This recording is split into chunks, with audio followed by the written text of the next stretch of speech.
धीरे धीरे कमिबार लगी सुवर्णरेखा नदीर जलस्तर किंतु बन्या परिस्थिति एबे भी सुधार आसिनी। बालेश्वर जिला भोगराई ब्लॉक 15टी पंचायत एबे भी पानी घेर रही।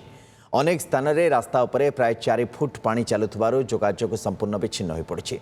यातायात ପାଇଁ देशी डंगा एवं कदली भेला हेउछि माध्यम।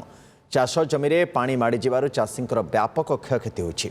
हजार हजार एकर चाष जमी में बन्या जल माड़ी जिबारु धान समेत विभिन्न फसल नष्ट होछि। ए बन्या 2007-2008 पर अंचल द्वितीय बड़ बन्या बोली कहुच्छे।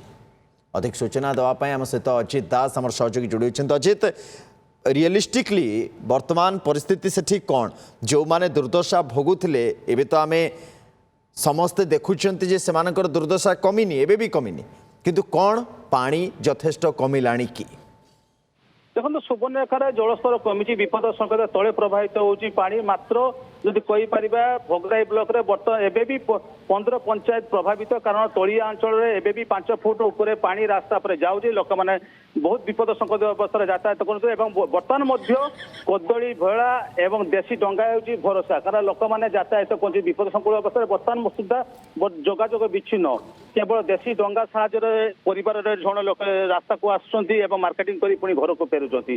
जदि कही परिबा कुसुडा गब्गा चिरकुला कचुआड़ी कुंभीरगढ़ी नहरा नाचिंदा ये सब अंचल एबे भी मध्य पानी घेर रहे कारण एगुड़ा तलिया अंचल सुवर्णरेखार जलस्तर कमी पारे किंतु ये सब तलिया अंचल एबे मध्य पानी जमी रही है ये छाड़ापी आहरी 8 ରୁ 10 दिन समय लगे।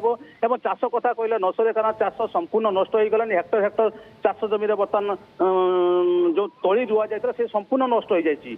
से लोक मैंने चिंतार अच्छा सरकार केवल दौरान चूड़ा एवं रंधन खाद्य किंतु स्थानीय लोक सहित जो आम आलोचना करूँ से कहते जल निष्कासन हूँ आम मुख्य दाबी कारण चूड़ा चाउल आमर किसी आवश्यकता नहीं मुख्यतः हूँ जल निष्कासन जहाँफल कि लोक मैंने बर्तमान हईराण हरकत होती कारण सुवर्णरेखा संस्कार योजना एबे भी फाइल तले पड़ रही है। लोक मैंने परिस्थिति नजर रखता। अजित, बहुत धन्यवाद।